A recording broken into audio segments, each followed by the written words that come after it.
Eu acho que alguns irmãos que estão aqui meio escondidos pela conta podiam.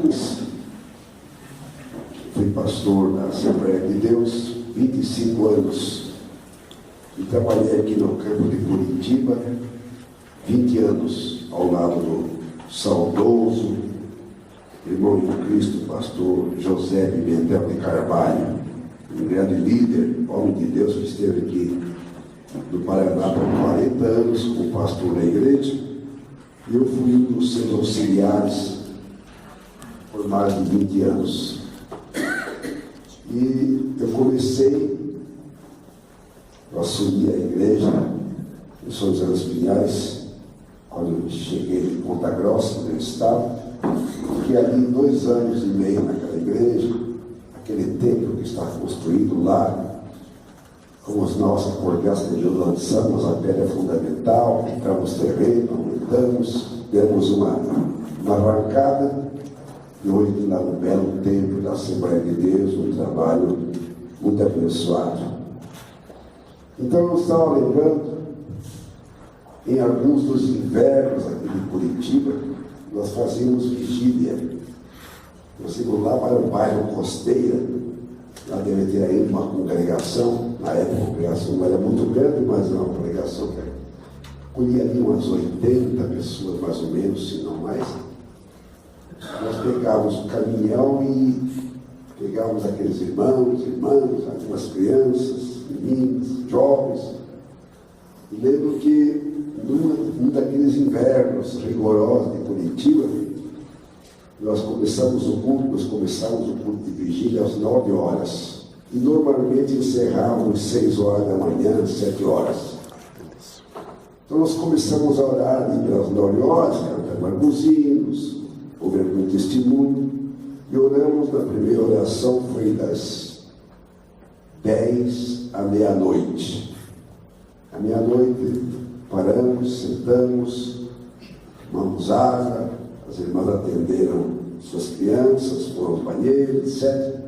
E recomeçamos a oração ali por 1h30 da manhã. E aí nos levantamos na segunda leva da oração, era 4 horas. 4 horas. É uma média de 2 horas, 2 horas e meia de joelhos orando. E também, depois, na terceira minuto, cantamos hinos, foi oferecido um café, havia sempre um café quente para oferecer para as irmãs, para os irmãos durante aquela noite. E nós dobramos o joelho para orar. Houveram muitas maravilhas, milagres, profecias, batendo com o Espírito Santo. Então, era o que mais acontecia naquelas cultos. Quando nós levantamos da oração, era 6 horas da manhã, terceira hora de oração, nós abrimos a porta do templo, era um lençol branco em toda aquela região, havia caído uma geada, mas daquela tamanho de família mesmo, né? E foi aquela surpresa que nós não sentimos, estamos quentes dentro da pregação. Mas quando abrimos a porta, assim, o dia já estava claro, o sol já estava começando a brilhar, foi uma senhora geada. Foram pelo menos umas 3 ou 4 geadas que nós. Aquela foi muito forte. E para aquelas irmãs voltarem de lá para São José dos Pinhais, tinha que trepar em cima do caminhão, porque não tinha ônibus, então todo mundo ia sentado, né, nos bancos. Aquele frio, aquele vento cortante que ia arrancar o nariz para fora, nós todos cantando, glorificando a Deus. E muitos irmãos nem foram para casa, foram para a igreja orar para começar a escola dominical, 9 horas da manhã, e ninguém queria perder a escola dominical. Que tempo gostoso, que tempo bom, que eu tenho saudade. Hoje, né? Estou aqui, depois do norte do Paraná também, como pastor no interior, fiz muitas vigílias, né, com muitos irmãos, especialmente onde Deus operava muitas bênçãos, profecias, muita gente com a vida enrolada. tem que haver bastante oração. Mas, graças a Deus, já oramos hoje, não é? E eu quero aproveitar então o tempo que temos, porque eu estava hoje à tarde pensando, em casa, orando, muitos assuntos me vieram ao coração, muitos assuntos me vieram à mente para transmitir. Esse meu ministério de ensino, que já passou de 45 anos, e o pastoral, que já passou de 52 anos, esse ministério do ensino leva a gente a ficar, às vezes, Senhor, o que é que eu digo? Senhor, me mostra. E já aconteceu de me preparar, orar, pesquisar, e rebuscar, e etc. Aí, quando eu chego no púlpito, eu dou um jeito, o Senhor fala assim, pode deixar isso de lado, agora você vai falar sobre isso, eu quero que fale sobre isso. E daí, não tem nada apontado, não tem nada esquematizado. Mas o Senhor, por sua graça, nos tem abençoado. Eu sou professor na área de escatologia e outras disciplinas há 45, 46 anos. Comecei meu ministério envolvido com a área do ensino teológico. Também fui professor secular e gosto dessa tarefa. Eu não sou aquele pregador pentecostal que canta batadeira, faz escaramuça no púlpito, não, sabe? Eu sou aquele pregador pentecostal que gosta de ir pela palavra. Então, abra a sua Bíblia na epístola do apóstolo João, a primeira epístola. Eu digo para andar bananeira porque eu já vi, né? E quando aparecem assim os pastores, os pregadores entusiasmados, fala e berra e põe. E a gente fica esperando o que ele vai dizer e no fim não fala nada, que a gente não quer ouvir da palavra de Deus. Então eu estou fazendo essa autocrítica, né? 1 João, primeira epístola do apóstolo João, vamos ler o capítulo 3. Vamos, o Espírito está em nós e está conosco nessa reunião. Obrigado porque o Senhor sempre nos conduz pelos caminhos da revelação e do entendimento da Tua palavra para o nosso crescimento espiritual e para a bênção da Tua igreja. Derrama sobre nós a Tua unção, derrama sobre a Tua igreja a Tua unção para que cada coração aberto, ávido, desejoso de ser abençoado por Ti, glorifica o Teu nome, no nome de Jesus. Amém? Amém. Sente, por favor. Só não cochila, viu? Ao invés de ficar cochilando, eu vou dar uma aleluia bem forte aqui. Amém. Muito bem. Queridos, esta epístola do apóstolo João, ela é uma das mais antigas cartas apostólicas que foi escrita. Ela foi escrita entre os anos 80 e 90 depois de Cristo, quase no final do primeiro século. Ela foi escrita depois do Evangelho, que o mesmo João escreveu, e foi escrita num tempo de muita perseguição que havia contra a igreja, especialmente por Domiciano, o imperador de Roma naquela época. E esta carta, ela tem como tema central, estou dando aqui uma introdução para você que lê a Bíblia, que quer conhecer um pouquinho mais. Esta carta tem como tema central a comunhão. O apóstolo João, desta epístola, enfatiza a comunhão entre os cristãos, entre os irmãos,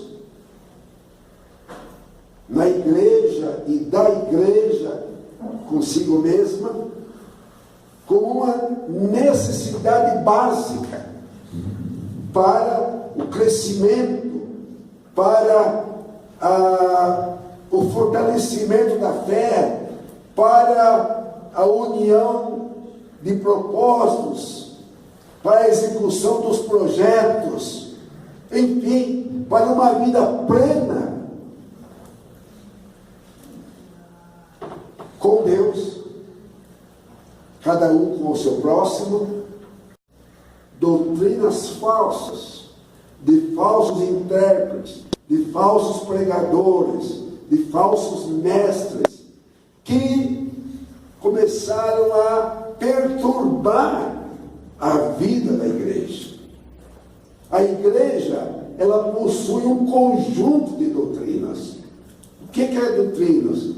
Ensinos distintos, princípios de fé distintos, que foram ministrados por Jesus, pelos apóstolos, pelos pais da igreja e chegaram até nós.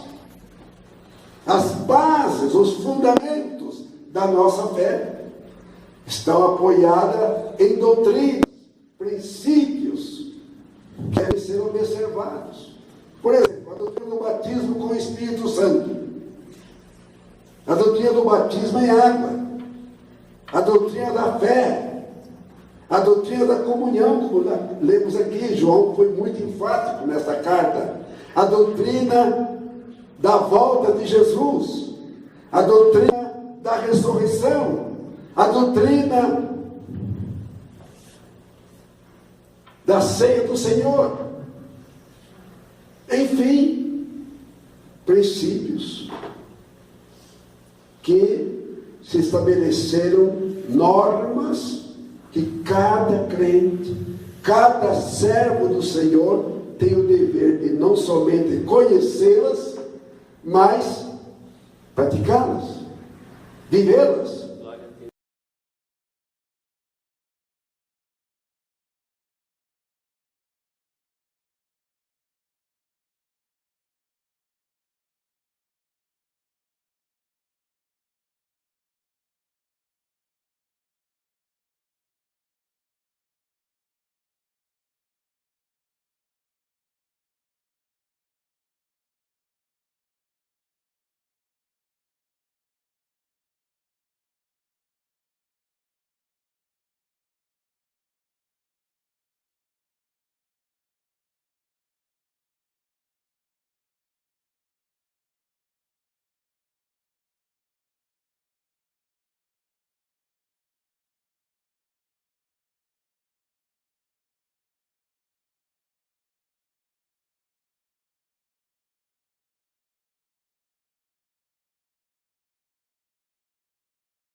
Pelo povo, que são um grupinho, só os chamados ministros, digamos assim.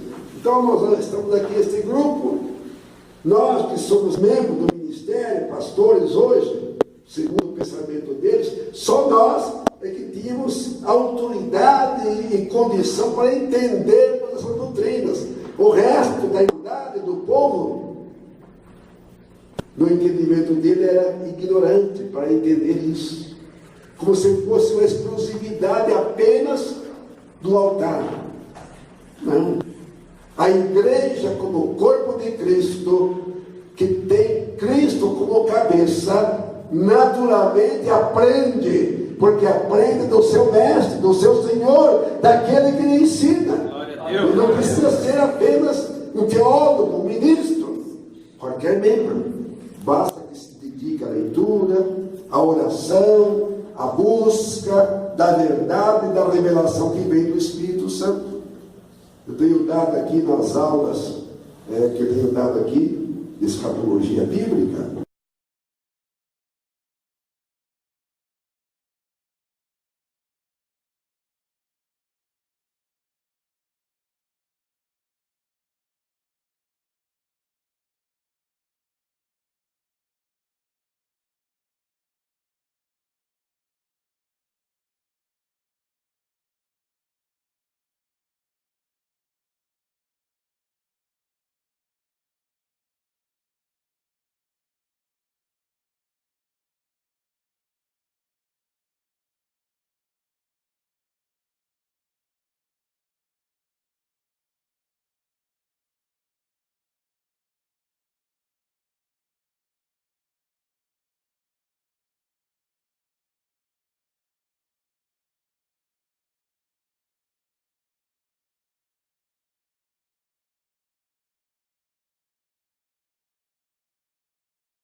Bastante, que meu pai pregava.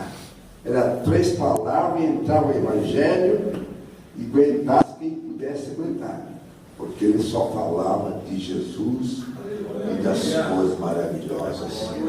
Ele aprendeu. Você quer aprender a palavra de Deus? Faça o que meu pai fazia. Leia a Bíblia e depois dobra o seu joelho e diga a Jesus, me revela. Eu quero entender essa palavra que eu não entendi.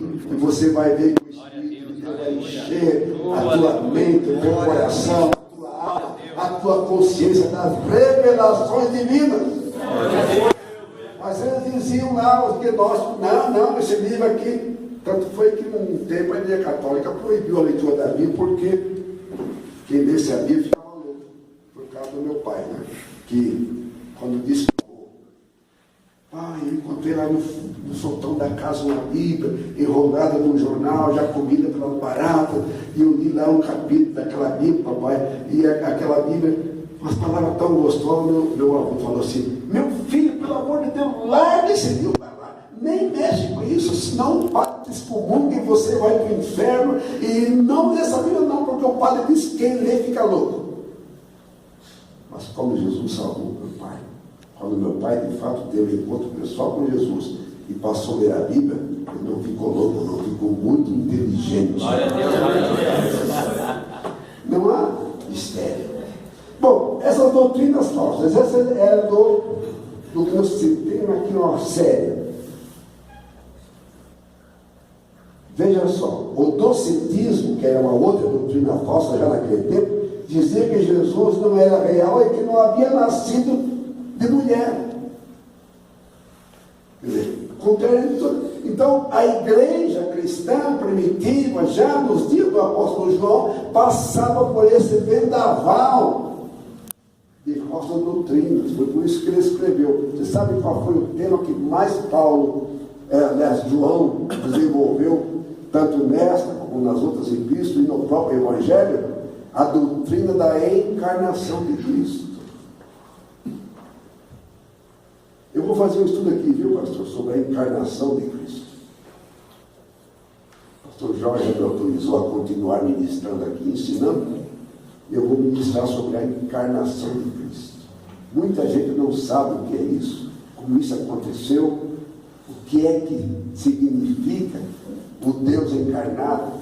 Tem muita gente pensando que Jesus é melhor que Deus, que Jesus foi criado por Deus. Tem uma porção de coisa por aí.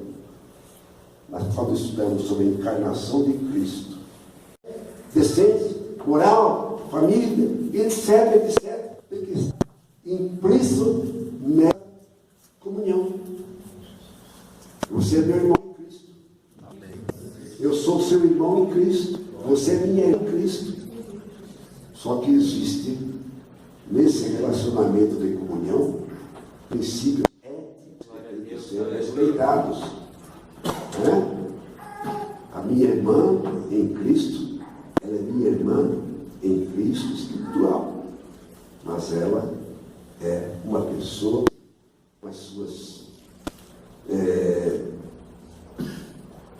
virtudes e com também os seus problemas, e eu que conhecer o limite do relacionamento que eu devo ter com essa irmã, com aquela irmã, etc. Conduta, nossa comunhão, não é? Imposto pela razão e pelos valores éticos que devem mover o nosso comportamento cristão. Aí no capítulo 2, aliás, no capítulo 2, 28 até 3, 24, ele fala da característica da nossa comunhão. E o nosso texto que lemos, que vamos abordar, está dentro de características da comunhão. Depois ele prossegue, no capítulo 4, 1 a 21, ele fala dos cuidados da nossa comunhão. E terminando, ele no capítulo 5, verso 1 a 21, também, ele nos mostra as consequências da comunhão. As consequências da comunhão são sempre muito boas, são sempre muito agradáveis, são sempre muito fortalecedoras. Quando deles a glória que tu me deste. Está lá em João capítulo 17, na sua oração sacerdotal. Deles a glória que tu me deste. Mas alguém vê essa glória em nós? Não. Não pode ver. Porque o mundo que nos rodeia não está preparado para ver a glória de Deus que existe sobre nós, sobre a nossa pessoa humana. Você andando pela rua, há ao redor de você uma luz incandescente de glória que te envolve. Sabia disso? Só que o mundo não pode ver porque não tem olhos espirituais para ver. E nem nós podemos também refletir essa glória para o mundo, porque o nosso corpo ainda é corpo do pecado. A natureza humana. Mas quando ele se manifestar e o nosso corpo terreno der lugar ao corpo espiritual, então esta glória será tremenda. Glória a Deus, glória a Deus. Aí seremos semelhantes a ele. É essa a razão porque João se expressa dessa forma. Se o mundo pudesse ver a glória que nós possuímos, a divindade de Deus em nós, a santidade de Deus em nós, se o mundo pudesse ver, o mundo desmaiaria, morreria, pereceria. Um exemplo disso, uma tipicidade disso, isto é, um tipo, um modelo disso, está lá naquele dia quando Moisés desceu do monte. O que a Bíblia diz? Quando Moisés desceu do monte, para que os filhos de Israel pudessem olhar para ele, o que foi que ele teve que fazer? Colocou um véu na frente do rosto dele, envolvendo parte do corpo dele, porque os israelitas não podiam olhar para Moisés. Eles podiam ter morrido. Então, ele pôs um véu. Era a glória da divindade no corpo de Moisés. Moisés era um corpo humano, era um homem comum, um pecador como nós, porém, por causa dessa comunhão com Deus que ele teve, essa convivência que ele teve com Deus lá no Sinai, ouvindo a voz de Deus, vendo a glória de Deus, sentindo a presença de Deus, Deus falando com ele, e ele envolvido naquela atmosfera de glória incandescente lá no cume do Monte Horebe. As pessoas não podiam olhar para ele. Ele teve que pôr um véu e as pessoas tinham que se curvar. O mundo não pode nos ver a glória que é em nós, mas nós temos uma glória já recebida de Cristo. Aonde você vai, a glória de Deus te acompanha. Aonde a senhora está, minha irmã, aonde está o senhor, meu irmão, no seu trabalho, na sua casa, no ônibus, no carro, entrando na igreja, saindo da igreja, há uma glória presente de Deus. Deus, aleluia. Que o Espírito de Deus imprimiu em você. Só que o mundo não pode ver, disse João. A nossa natureza humana limita isso. Só vai sair essa objeção de nós quando o nosso corpo for transformado e recebemos o corpo da ressurreição. Amém. Por isso, o arrebatamento da igreja vai produzir uma glória tremenda nos céus perante Jesus Cristo, porque a igreja arrebatada vai ser uma multidão de milhões de homens e mulheres que foram impregnados, que estão já impregnados da presença da glória de Cristo. Muita gente se olha no espelho e diz assim: mas como eu sou feio, né? Como meu nariz é torto, como, né? Eu podia, alguns até pegam, né? Não digo uma faca, mas vão lá no Cirurgião. Cirurgião plástico, né? Ah, eu não quero assim. E tem gente, tem até crente cristão, eu não gosto da minha forma, porque eu não sei o quê, porque eu sou narigudo, porque eu tenho orelha grande. Fica assim mesmo com a sua orelha grande, meu irmão. Fica assim mesmo nariguda, porque naquele dia o seu corpo vai ser transformado em corpo de glória.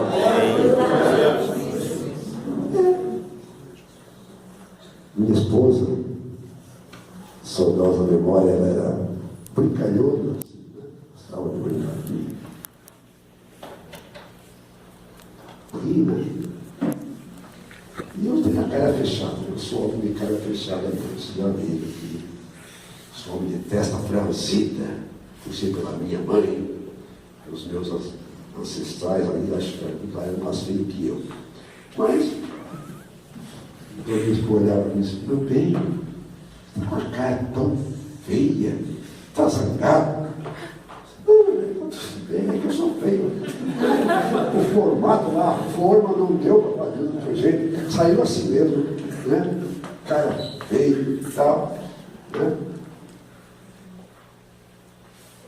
Mas depois eu disse assim: meu bem, mas um dia você vai ver-me muito bonito.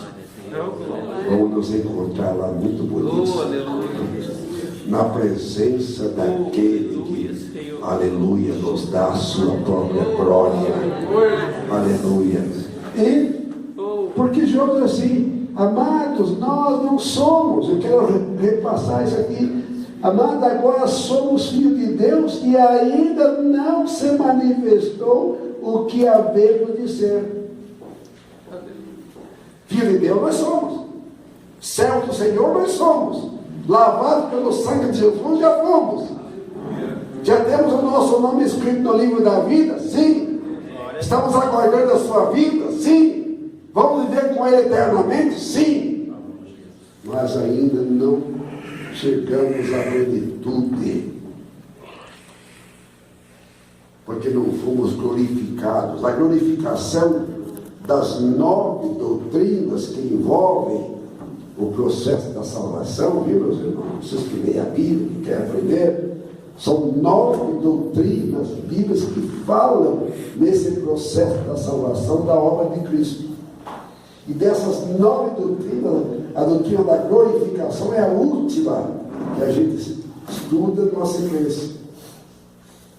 Porque a doutrina da glorificação fala exatamente disso, dessa mudança de estado físico para o espiritual, da metamorfose que vai haver quando Jesus voltar.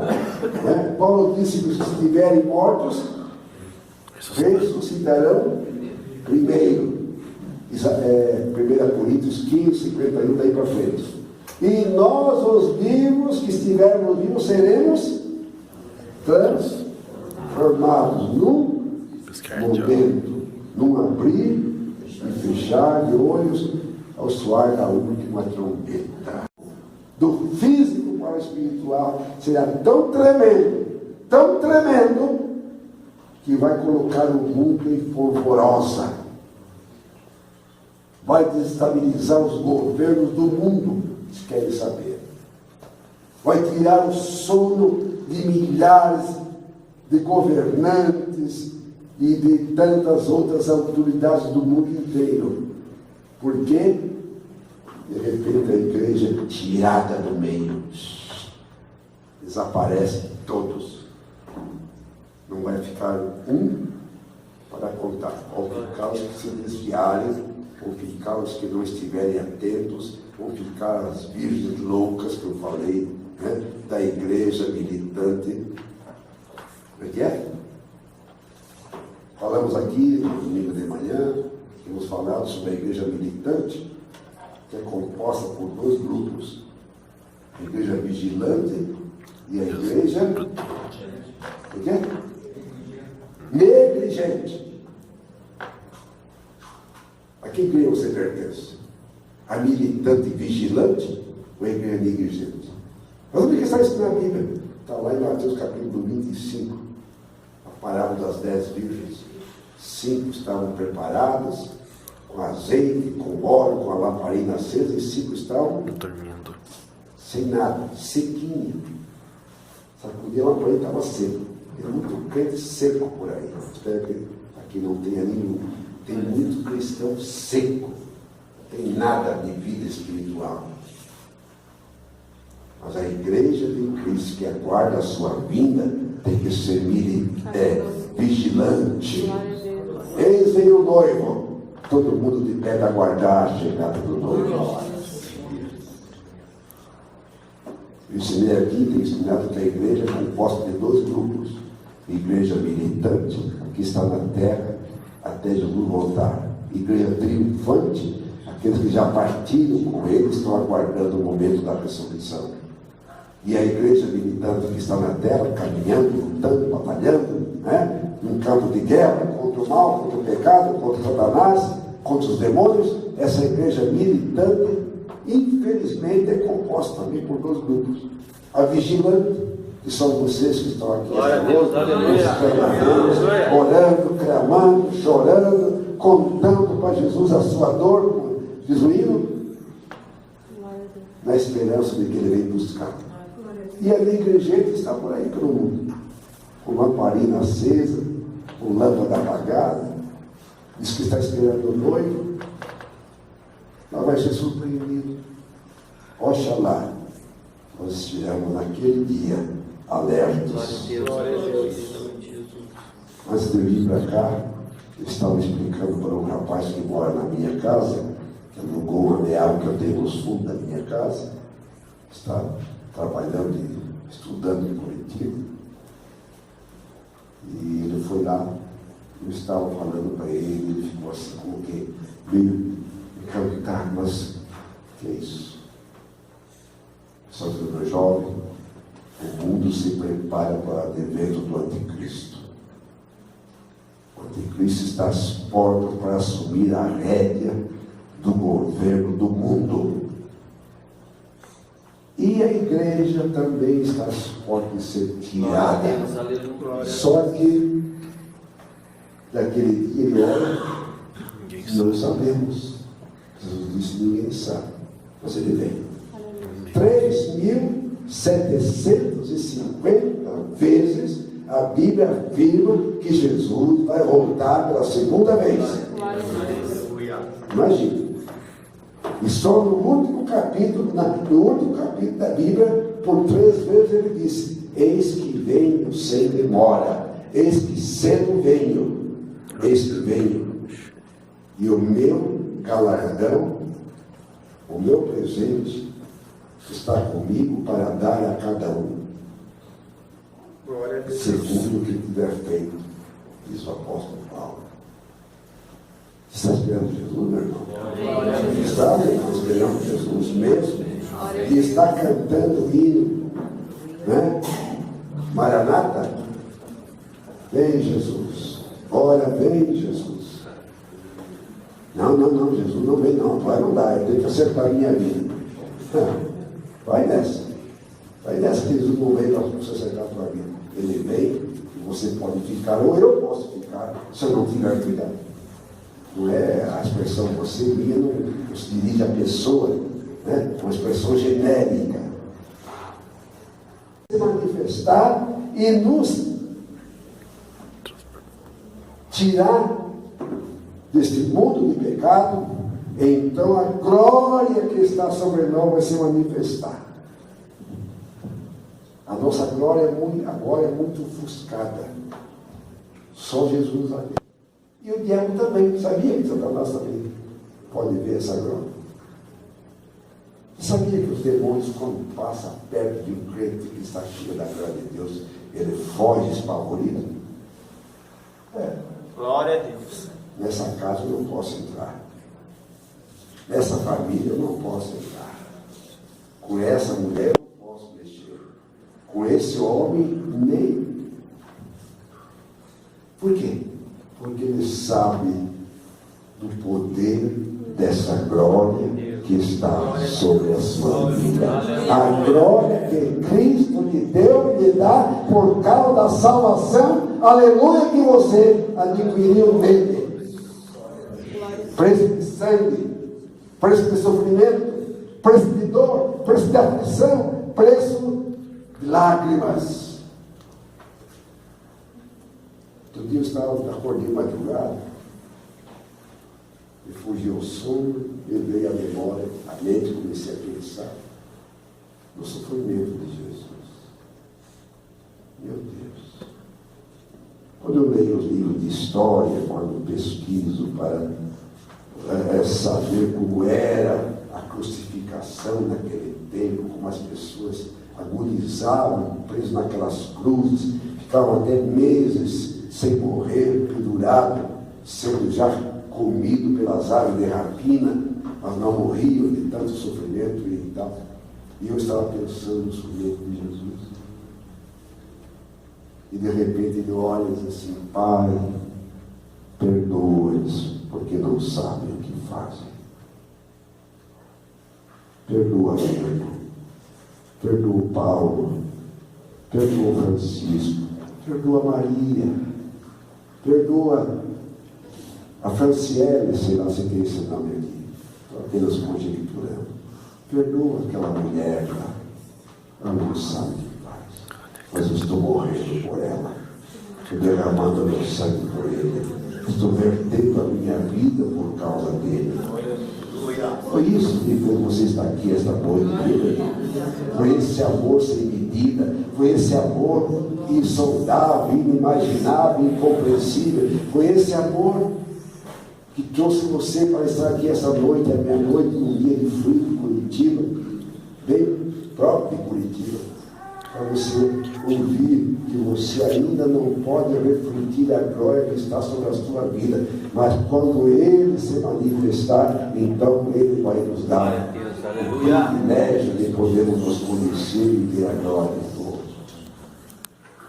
Muito bem, essa epístola nos ensina duas verdades. Eu vou, aliás, a propósito, que horas que eu tenho? Uma hora? Eu perdi aquele outro que eu trazia aqui, e achei isso aqui, graças a Deus, está de valendo. Muito bem. Menos de uma semana, vamos rapidamente ver aqui. Amor. Semelhantes a ele no amor. Amor em quê? Então vamos lá, ouçam lá.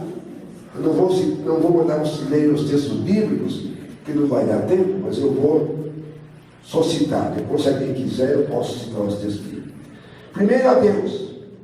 Amar a Deus sobre todas as coisas e ao Próximo combatimento. Como é que diz a Bíblia? Próximo combatimento. Próximo combatimento. Mateus 22, 37. Amar a Deus sobre todas as coisas. Amar a Deus implica amar Jesus, amar o Espírito Santo e tudo que é sagrado de Deus, né?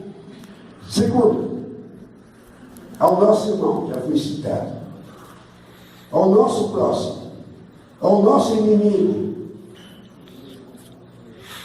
na mesma dimensão com que fomos amados por Deus. Então, amar a Deus, amar ao nosso irmão, amar ao nosso próximo, amar ao nosso inimigo, na mesma proporção com que fomos amados por Deus.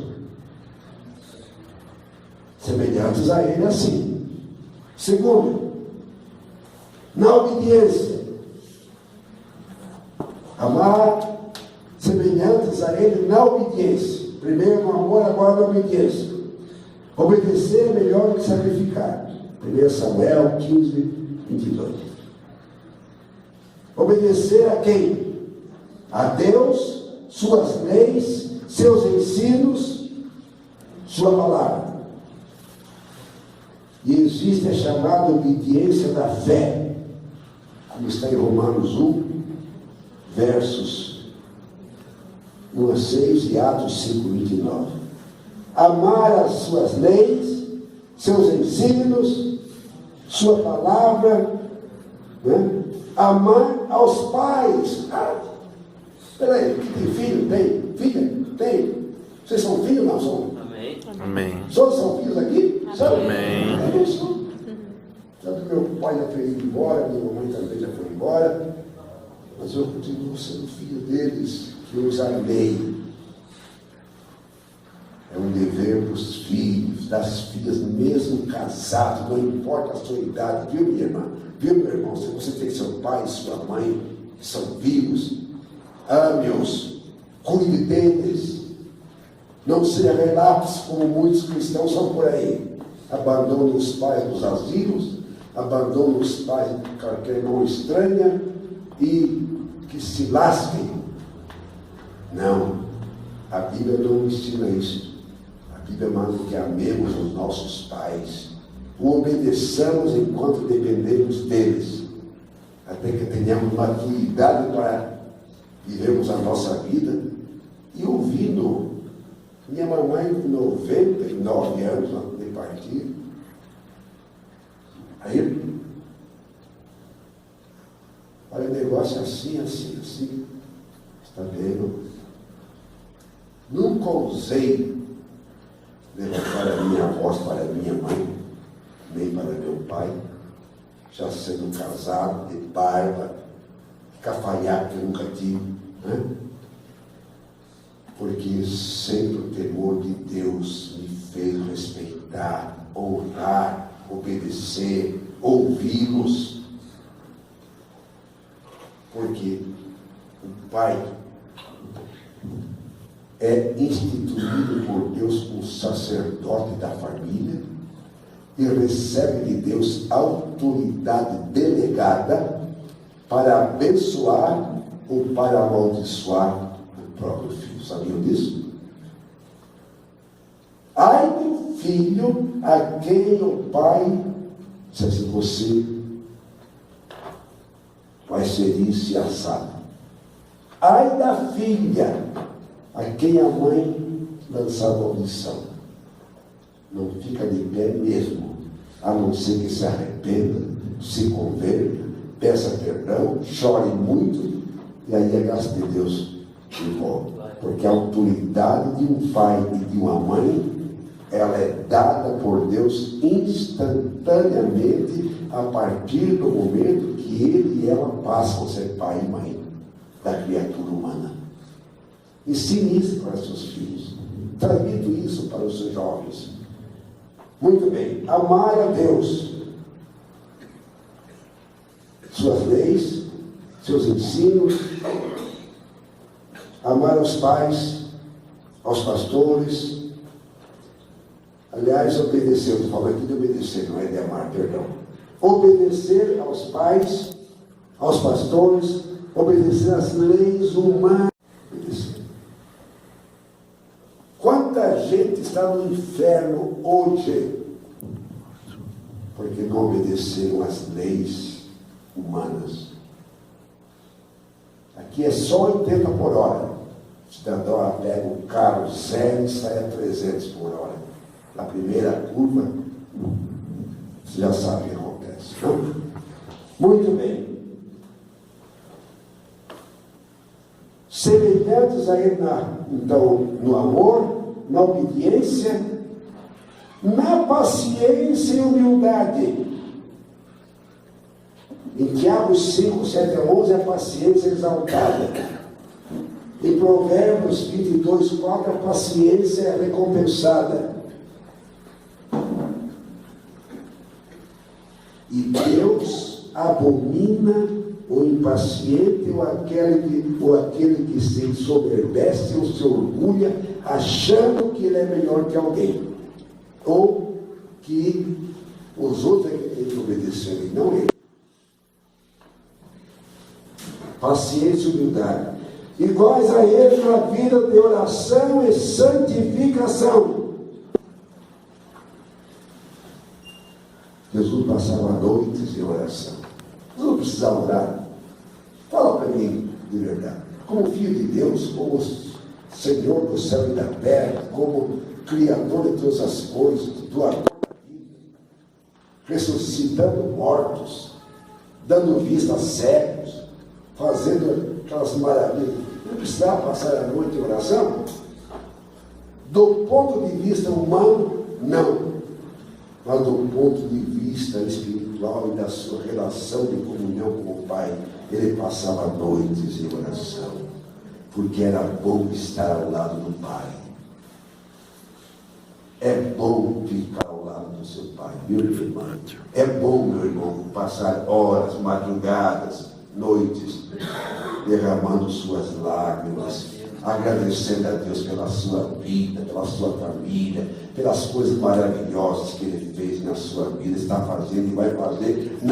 Você vai morrer, mas as bênçãos de Deus vão se perpetuar na sua descendência, geração após geração. Eu tenho exemplo disso na minha vida, eu sou fruto disso. Semelhante a ele na comunhão, aliás, na compaixão pelos pecadores. Compaixão pelos pecadores. Orar com dor, com sentimento de dor, pelas almas oprimidas, pelos pecadores perdidos, pelas multidões desesperadas, por aquele pobre miserável que está na rua comendo lixo, porque não tem outra coisa, ou que vive dominado pelas drogas, e que é um pária da sociedade, a que ninguém lhe dá valor. Mas se ele encontrar com ele, com você, trate-o como uma criatura de Deus, abençoe-o e ajude-o, não importa quem seja ele. Tem muito crente orgulhoso, muito crente que vai dessa do mundo. Eu não dou esmola para vagabundo, eu não ajudo o pobre porque pobre não paga imposto. Vai nessa. A Bíblia diz assim: aquele que despreza o pobre ofende àquele que o criou. Glória a Deus. Coisa séria, né? Mas pobre, pé de chinelos, pedindo, miserável, não. Faça assim não, meu irmão. Faça assim não, meu irmão. É uma criatura de Deus Todo-Poderoso, que pode transformar de um pária, de um mendigo, de um miserável, do homem de bem, Glória a Deus, e aleluia. até um ministro do Evangelho. E não são poucas testemunhas que nós temos disso. Ajude-o. Jesus nunca abandonou ninguém.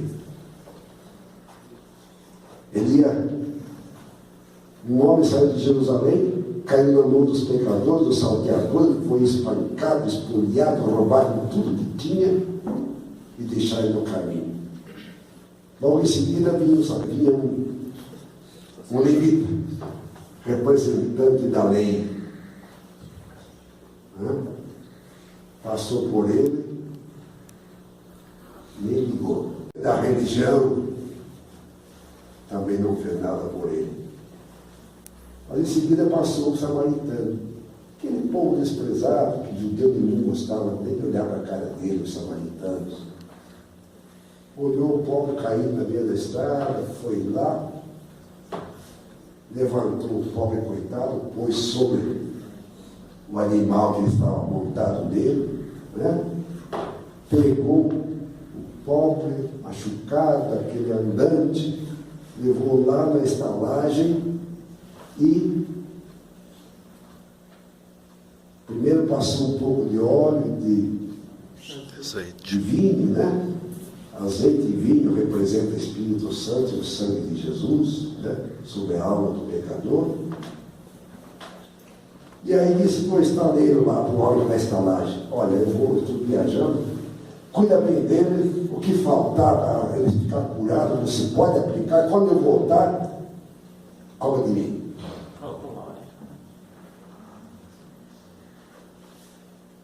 Quem era aquele samaritano?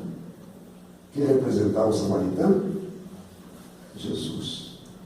A religião não resolveu.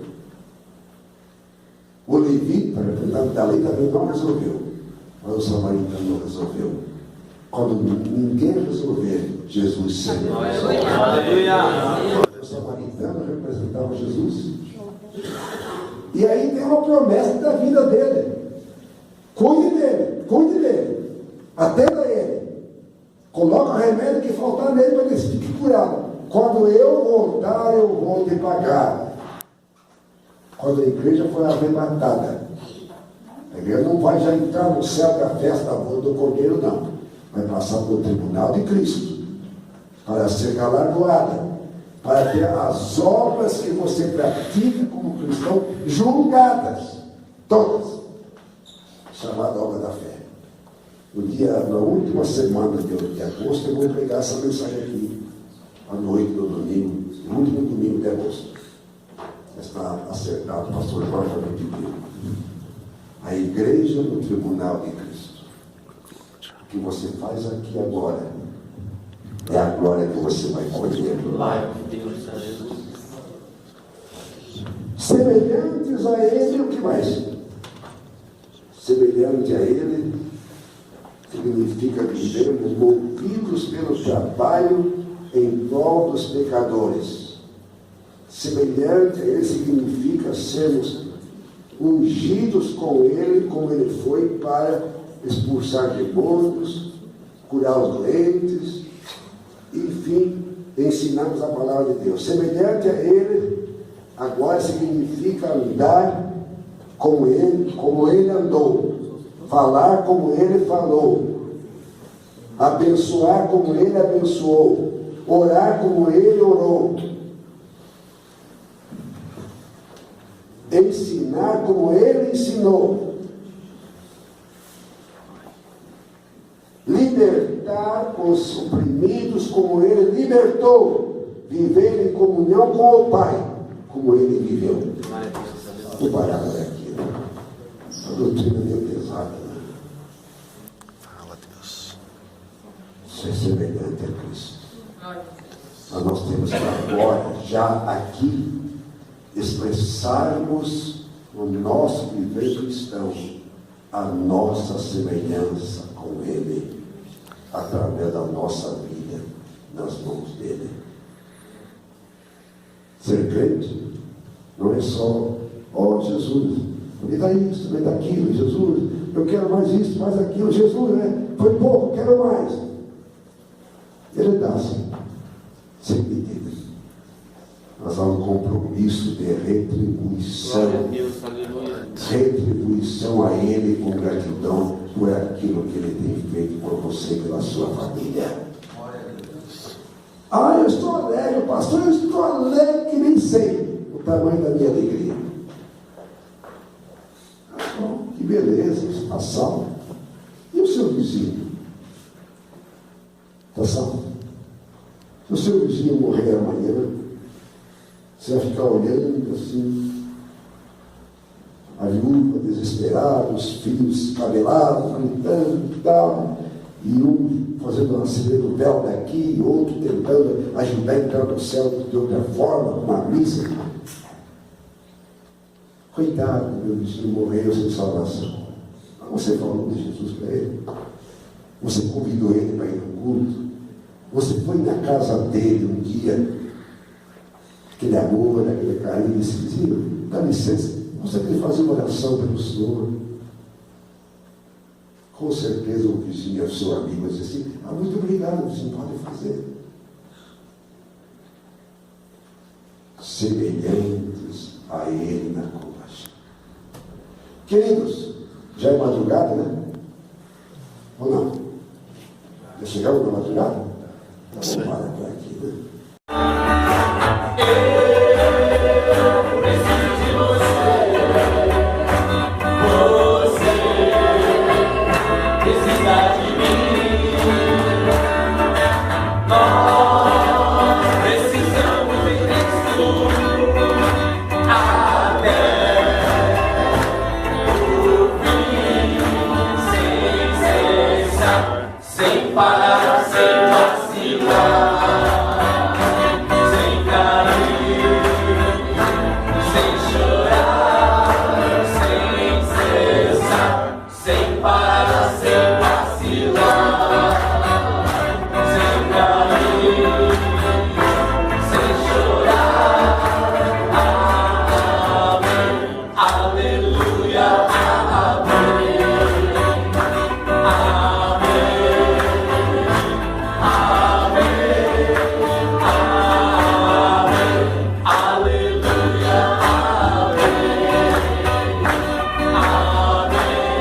Então, queridos, semana passada acabou bem estranho para mim, né?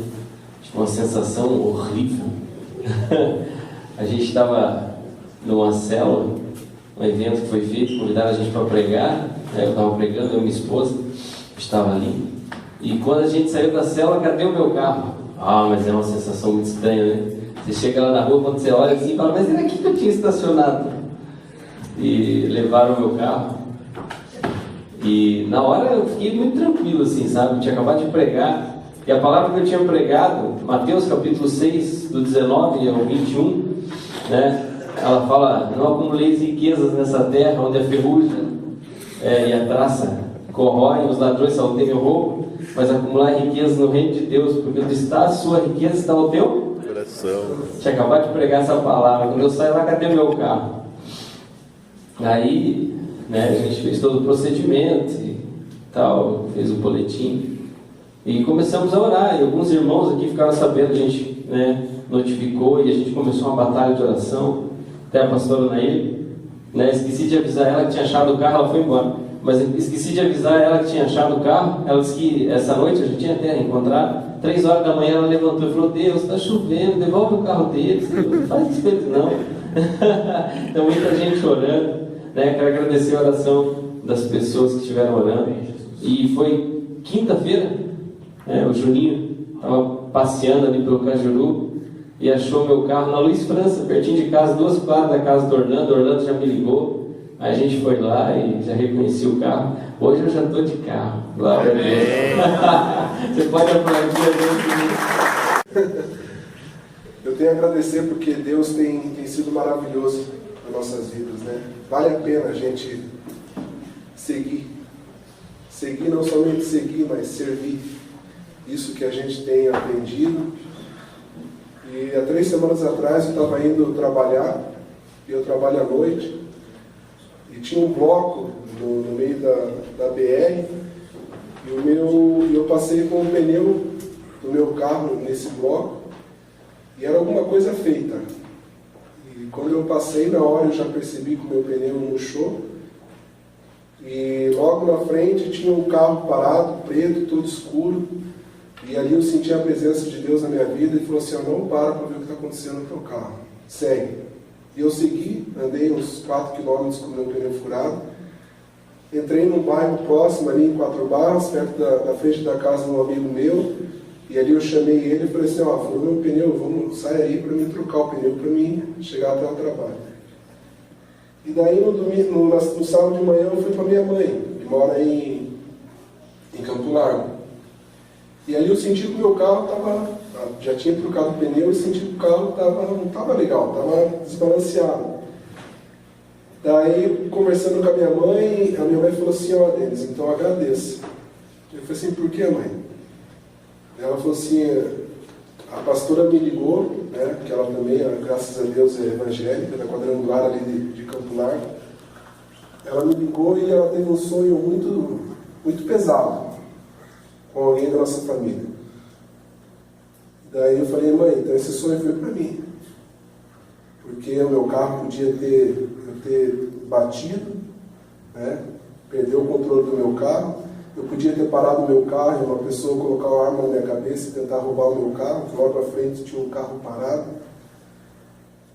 E dali eu conversando, daí depois eu fui na casa dessa pastora, né? E ela falou assim: Denis, eu não quis falar nada para tua mãe, mas eu vi você no sonho. Então o que eu tenho para dizer para vocês, irmãos, que vale a pena a gente servir a Deus. Glória a Deus. Deus, Ele está conosco todo momento, Ele cuida, Ele tem um cuidado tão especial sobre nossas vidas, que coisas assim, podia ter me acidentado, podia ter batido o meu carro, podia ter, né, acontecido tantas coisas, mas Deus cuidou de mim. E assim como Ele cuidou de mim, Ele cuida de você todos os dias da sua vida. Amém? Amém. Esse é o meu testemunho que eu tenho a dizer para vocês. Aleluia.